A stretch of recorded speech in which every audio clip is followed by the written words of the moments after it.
Fertiliser company છે, કઈ રીતના જોવાનું છે હવે ઓનગોઈંગ? હવે અત્યારના મોન્સૂન છે, પછી મોન્સૂન આવશે એટલે ઓફકોર્સ અહીંયા એગ્રીકલ્ચર પર આપણે વધારે ધ્યાન રાખીશું, પણ કઈ રીતના જોવાનું?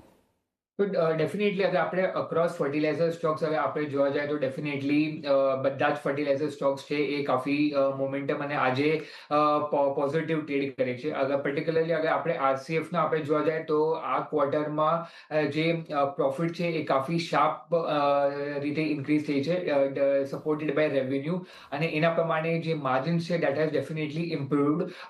તો આ એક જે અર્નિંગ સેન્ટિમેન્ટ છે that has definitely supported the stock price movement today as well, અને જે નંબર્સ આવ્યા હતા એ કાફી સારા આવ્યા છે. અગર આપણે કંપનીના અગર આપણે જોવા જાય કે જે માર્ચ ક્વાર્ટરના પરફોર્મન્સ જે બેઝિકલી પર્ટિક્યુલરલી હતો એ સપોર્ટેડ હતો, કેમ કે જે રેવન્યુ હતો, જે રેવન્યુ ટ્રેન્ડ જે લાસ્ટ ક્વાર્ટરથી ચાલી રહ્યો હતો, અને આ ક્વાર્ટરમાં જે રેવન્યુ આવ્યો દેટ ઇઝ સરપ્રાઇઝ, કેમ કે લાસ્ટ Q3 માં અગર આપણે જોવા જાય તો revenue was weaker. So on a sequential બેસિસમાં પણ જે નંબર્સ આવ્યા છે કાફી સારા આવ્યા છે.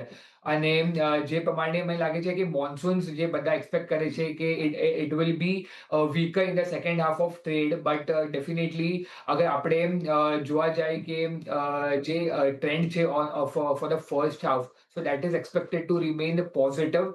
તો એ પ્રમાણે આરસીએફના સારી રીતે એક પોઝિટિવ સપોર્ટ કરી શકે છે. અને જે બીજો કાઉન્ટર છે અમારો એ છે કે જે દીપક ફર્ટિલાઇઝર્સ, એમાં પણ અમને પોઝિટિવ ટ્રેક્શન લાગી રહ્યું છે, અને જે પ્રમાણે એના જે રિઝલ્ટ પણ આવ્યા છે ઇન ધ પાસ્ટ ક્વાર્ટર્સ, તો એ સપોર્ટ કરે છે કે જે એક્ઝિક્યુશન અને જે પ્રકારથી આગળ જે મોમેન્ટમ છે અને જે આઉટલુક છે એ કાફી સારો લાગે છે. તો ઓકે. આરસીએફ અને દીપક ફર્ટિલાઇઝર્સ અમને પોઝિટિવ લાગે છે અત્યારે at okay, given point of time. એ તો ફર્ટિલાઇઝર સેક્ટર પ્રાઇસિંગ છે અત્યારના.